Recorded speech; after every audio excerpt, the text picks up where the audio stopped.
You think you can't read people? You think human psychology is some mysterious code only experts can crack? You're dead wrong.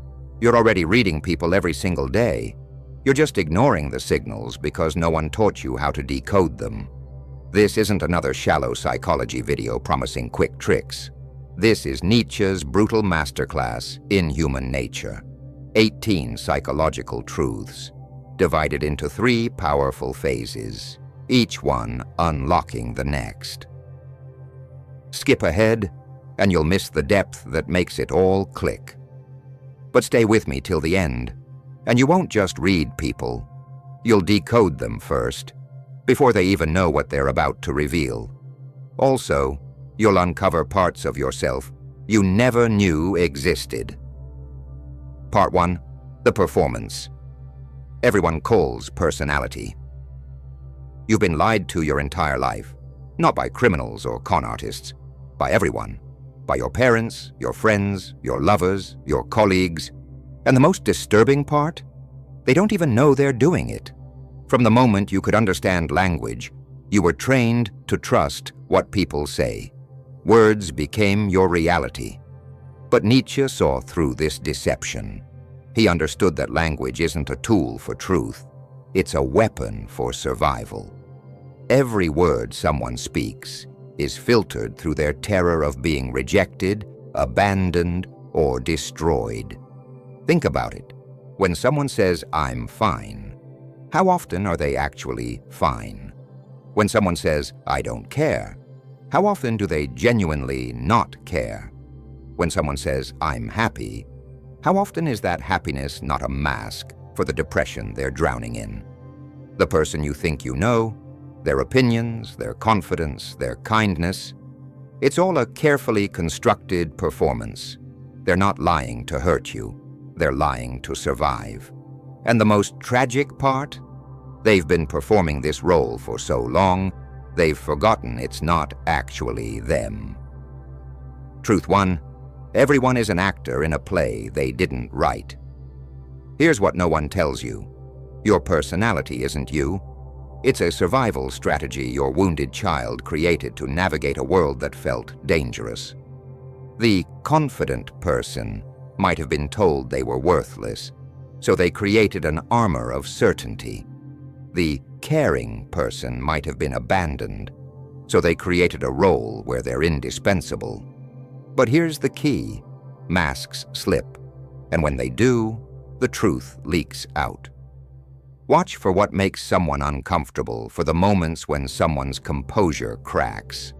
That's where the real person begins. When they laugh too long at something that isn't funny. When they change the subject too quickly. When they avoid eye contact while saying they're okay. These aren't accidents, they're confessions. Truth 2. What someone attacks in others is what they're hiding in themselves. This is psychological warfare at its most brutal. When someone constantly criticizes others for being fake, they're usually the most inauthentic person in the room. When someone can't stop pointing out others' failures, they're typically drowning in their own inadequacy.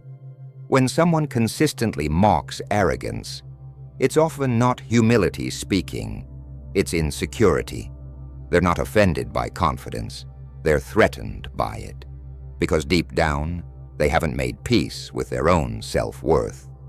Nietzsche called this projection, the mind's way of expelling what it can't accept about itself. But here's the power. Once you see this pattern, you become immune to attack. When someone tries to tear you down, you don't take it personally. You see it for what it is, a desperate attempt to silence their own inner critic. Truth 3. Silence reveals more than 1,000 words. People think they're safe in their silence, but Nietzsche knew better. The pause before answering a simple question. The way someone deflects with humor when things get real. The rehearsed responses to deep inquiries. These silences aren't empty. They're screaming. A person who can't sit with vulnerability is telling you exactly what they're afraid of. A person who fills every pause with noise is revealing their terror of being alone with their thoughts. A person who changes the subject when emotions surface is showing you where their wounds live. Truth 4. Excessive virtue is often disguised superiority. Be very careful of the person who needs everyone to know how moral they are. The one who's always correcting others, always preaching, always positioning themselves as the ethical authority. Nietzsche saw this as the will to power disguised as goodness. Real virtue doesn't need applause. It doesn't need witnesses. It doesn't need to be performed. But when someone's morality becomes their identity, when they use their righteousness as a weapon, you're not looking at a good person. You're looking at someone who's found a socially acceptable way to feel superior. Truth 5. People don't lie to you first. They lie to themselves. This changes everything. When someone tells you they're over it, they're not trying to deceive you. They're trying to convince themselves. When someone says they don't need anyone, they're not pushing you away. They're trying to silence their own desperate need for connection. Self-deception isn't evil. It's survival. But it creates inconsistencies, and those inconsistencies are how you read people. When someone's story doesn't add up, when their words and actions don't align, you're not seeing a liar. You're seeing someone who's been lying to themselves for so long, they've forgotten what truth feels like. Truth 6. Where someone needs to prove superiority, they're hiding inferiority. This is pure Nietzsche. The person who constantly reminds you of their achievements is usually terrified they're not enough.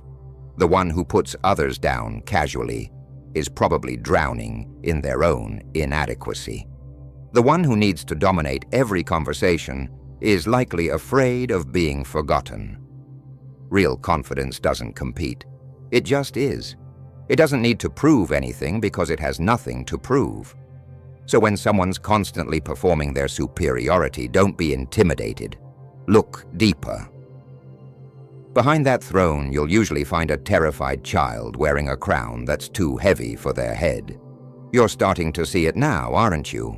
The patterns, the predictable responses, the way people reveal exactly what they're trying to hide. But this is just the surface. Because what happens when that mask doesn't just slip, when it cracks completely?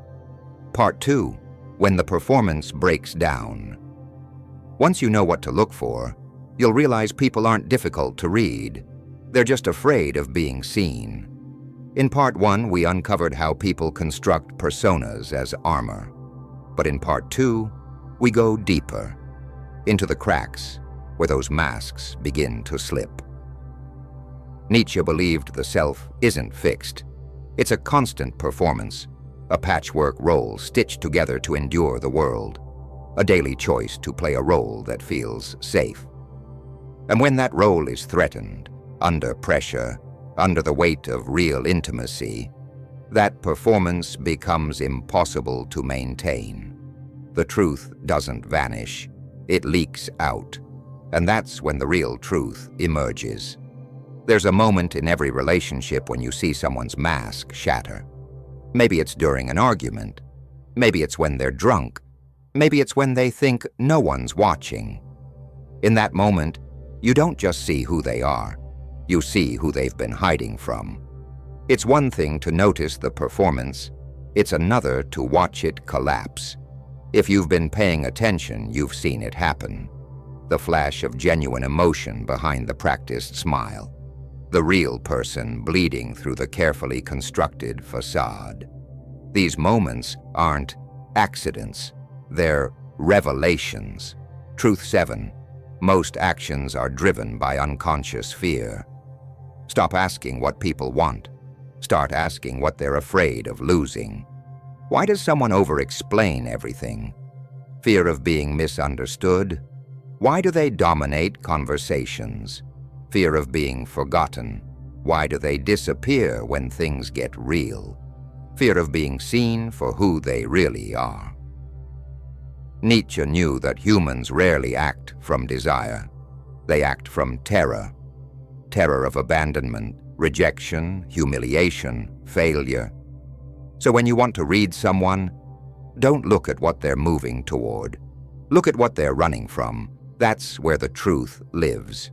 Truth 8, repeated criticism is always confession. Listen to what someone constantly criticizes, and you'll hear their deepest shame. The person who mocks emotional people is usually terrified of their own feelings. The one who belittles others' appearance is at war with their own reflection. The one who attacks weak people is running from their own vulnerability. Nietzsche said that judgment is almost never about the other. It's about the self. This isn't just psychology, it's prophecy. Someone's criticism is a roadmap to their wounds. They're not describing the other person. They're describing the part of themselves they've disowned, the part they're most afraid to face. Truth 9, false confidence always covers genuine guilt. There's a specific type of person you've met, the one who's always composed, always certain, always in control. But if you watch closely, you'll see the tension in their jaw, the over-preparation, the way they crumble when challenged. Nietzsche saw this most clearly in leaders, teachers, and preachers, the ones who perform certainty not because they possess it, but because they fear being truly seen.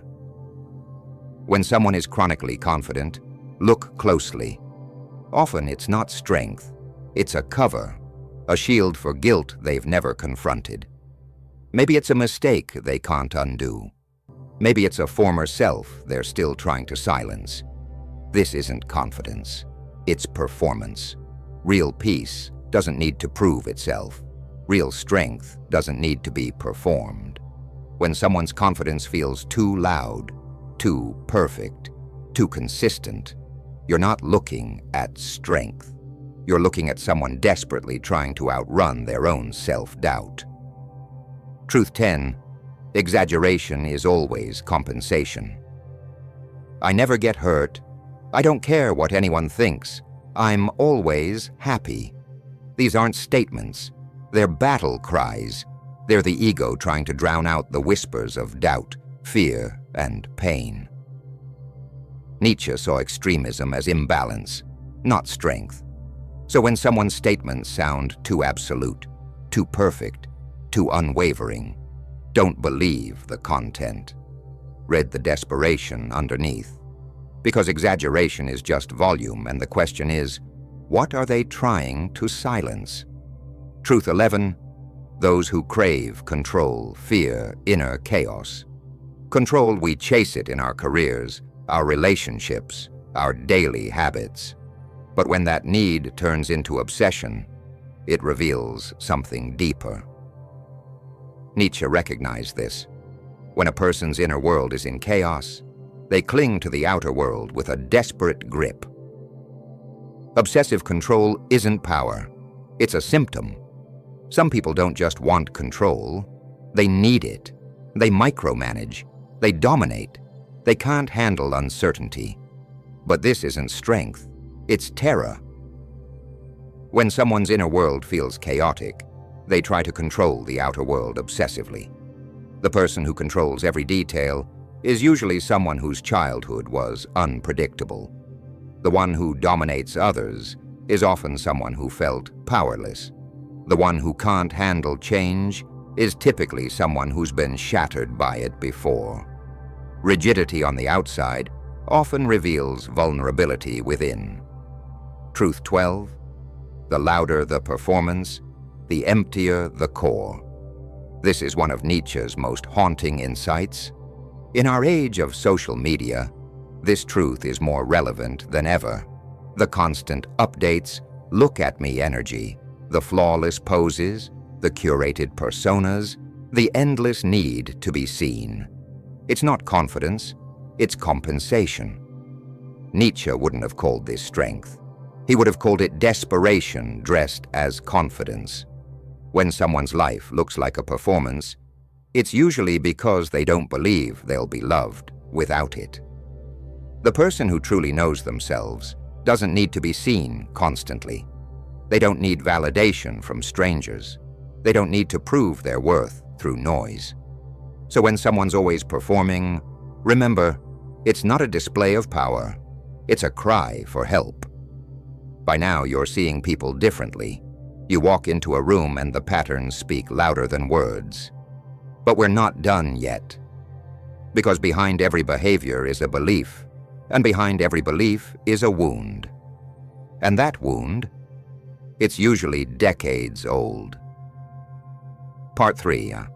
The wound that creates the pattern. Every person you meet is still fighting a war that started in childhood. They're still trying to prove they're worthy of love, still trying to avoid the pain that shaped them, still trying to be someone other than who they were told they were. And until you understand this, you'll never truly read anyone. By now, you don't just see people, you read them, not as villains or victims, but as wounded humans trying to survive with strategies they learned when they were too young to know better. This isn't just a skill, it's a responsibility. Because once you learn to truly see people, you can't unsee them. You'll start to notice the silent suffering behind perfect smiles, the pain beneath the performance. And in that moment, reading people isn't about control or advantage. It's about compassion. It's about choosing grace over judgment. But this final part is about seeing deeper, beyond the behavior, beyond the pattern, to the original wound that created it all. Nietzsche didn't just expose people's masks. He illuminated where those masks came from. Because every defensive behavior, every repetitive pattern, every self-sabotaging choice can be traced back to a moment when someone learned that being themselves wasn't safe. Truth 13.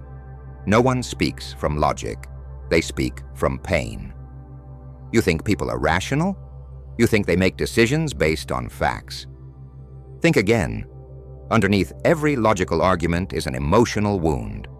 Behind every strongly held belief is a protective strategy. Someone says, love is just a chemical reaction. They're not stating science. They're protecting their heart. Someone says, success doesn't matter. They're not being philosophical. They're defending against their fear of failure. Someone says, people can't be trusted. They're not being realistic. They're justifying their isolation. When you understand this, everything changes. You stop arguing with people's logic and start seeing their pain. You stop taking their opinions personally and start recognizing their defense mechanisms. Truth number 14. How someone treats the powerless reveals their true power. Want to see someone's character? Don't watch how they treat their boss, their clients, their friends. Watch how they treat the waiter, the janitor, the person who can't fight back. This reveals everything. Someone who mocks vulnerability is afraid of their own. Someone who punishes mistakes probably wasn't allowed to make any. Someone who needs to win at others' expense is still at war with themselves. But the person who shows compassion to the powerless, they've made peace with their own powerlessness. The one who can witness weakness without judgment, sit with sadness without retreat, and forgive where punishment was justified. That's someone who's no longer a prisoner of their past. They've already fought the inner war and won. They don't need to prove anything. So if you truly want to read someone, give them a moment where compassion is possible. How they respond will reveal who they really are. Not the mask, but the person beneath it. Truth 15. The hunger for attention reveals the fear of invisibility. Ever met someone who needs to be noticed constantly? Every story they tell, every entrance they make, every outfit they wear screams, "See me." This isn't confidence, it's compensation. The child who was ignored becomes the adult who overcompensates. Instead of asking for love directly, they demand it through performance, drama, chaos. They're not being too much. They're trying to fill a void that was created when they were told they were not enough. Truth 16. People attack what they secretly admire. This is one of Nietzsche's most brutal truths. People don't always attack because they hate. They attack because they envy. The person who tears down someone successful isn't just mean, they're in pain. Because to see someone embody what you've given up on is to be reminded of what you've lost. Criticism becomes easier than admiration. Destruction becomes easier than creation. Attack becomes easier than acknowledgement. But envy is just desire in disguise. The soul saying, I want that too, but I don't believe I deserve it. Truth 17. People don't act from beliefs, they act from biography. They say people don't change. But Nietzsche would argue they just repeat. They repeat their childhood. Over and over, they replay the roles they were once forced into. They carry inherited fears like second skin. They recreate the same emotional patterns, not because they choose to, but because it's all they've ever known. The unheard child becomes the adult who talks over others. The one shamed for feeling learns to shut down and intellectualize everything. The person who was criticized becomes a perfectionist. The person who is abandoned becomes someone who leaves first. The one who had to earn love learns to perform for it, even if it poisons them. These aren't choices, they're echoes. They think they're acting from choice, but they're just reenacting the past. So if you want to read someone, don't ask what they believe, ask what they survived. Because behavior is just a biography, and behind every adult is a child still trying to feel safe. Truth 18. Every pattern is a confession, if you know how to listen. This is the final truth, and it changes everything. People may not know how to say what hurts, but they'll show you through their patterns. Pain doesn't always speak in words. It speaks in patterns. A person who vanishes when intimacy shows up. A person who drowns in work to avoid the silence. A person who charms everyone but lets no one in. These aren't random behaviors. They're confessions. They're survival strategies. They're ways of saying, I've been hurt, without having to explain. They're the wounded child saying, this is how I protect myself. Nietzsche understood this. The real truth isn't said, it's repeated. And if you learn to read the repetition, you'll see the wound long before it's named. That's when everything changes. You stop reacting. You start witnessing. You stop making it about you and start seeing what shaped them. You become a mirror, not a weapon. You reflect. You don't attack. You don't need to fix them. Just don't become another source of harm. To see someone's pain and still choose grace, that's not weakness. That's power. You're not the same person who started watching this video. You can't be. Because once you see the patterns, once you understand the wounds, once you recognize the performance, you can never unsee it. But here's what this really means for your life. The beginning of your transformation. You're not just reading people now. You're reading yourself. Every truth we've covered wasn't just about others. It was about you, your patterns, your wounds, your childhood strategies. Because the clearer you see others, the clearer you see yourself. This isn't the end of your journey. It's the beginning of a new way of being. You now have the ability to see through facades, to understand the pain behind the performance, to recognize the child behind the adult. But with this power comes responsibility. Don't use this knowledge to manipulate or control. Use it to understand, to connect, to show compassion. When you see someone's mask, don't tear it off. Recognize why they need it.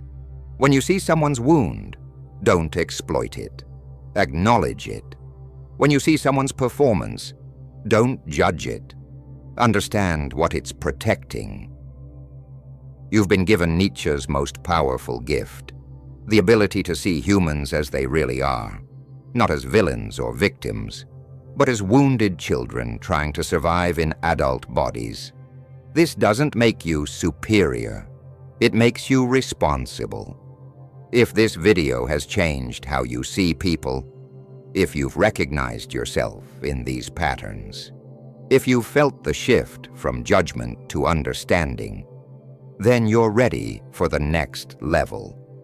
Because learning to read others is just the beginning. Learning to heal yourself is the real work. Subscribe if you're ready to go deeper. Share this if you know someone who needs to see past the surface. And comment below with the one truth that hit you hardest. Because in a world full of masks, the courage to be real is the most radical act of all. The person you were when you started this video is gone. The person you're becoming is just beginning to emerge. And that's where the real transformation starts.